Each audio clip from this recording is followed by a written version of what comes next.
Social media पर viral एक video में डिप्टी चीफ मिनिस्टर मल्लू भट्टी विक्रमार्का की अहलिया नंदनी ये कहते हुए नजर आ रही हैं कि बेशतर अफराद चाहते थे कि मल्लू भट्टी विक्रमार्का को चीफ मिनिस्टर बनाया जाता क्योंकि उन्होंने कांग्रेस पार्टी की कामयाबी के लिए सख्त मेहनत की थी। माक़बल इंतखाबात भट्टी विक्रमार्का ने खुद इस बात का इशारा दिया था कि वो चीफ मिनिस्टर के ओहदे की दौड़ में शामिल हैं।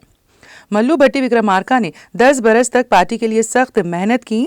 बेशतर अफराद का एहसास था कि अगर उन जैसे पुरअज़्म और विजन के हामिल कायद को चीफ मिनिस्टर बनाया जाता है तो ना सिर्फ मुधीरा खम्मम बल्कि पूरे तेलंगाना की तरक्की होगी, गरीबों की तकदीर बदल जाएगी। नंदनी यूट्यूब चैनल को इंटरव्यू देते हुए ये कहती नजर आ रही हैं। नंदनी ने इस मुश्किल वक्त को याद करते हुए कहा कि जब भट्टी विक्रमार्का को डिप्टी चीफ मिनिस्टर के ओहदे पर नामजद करने का ऐलान किया गया तब उनके अहले खाना सख्त खड़े रहे, जैसा कि उनका खून बर्फ की मानिंद ठंडा हो गया हो। हम टीवी देख रहे थे और मायूस थे, ताहम कुछ देर बाद हमने खुद को संभाला और हकीकत को कबूल किया।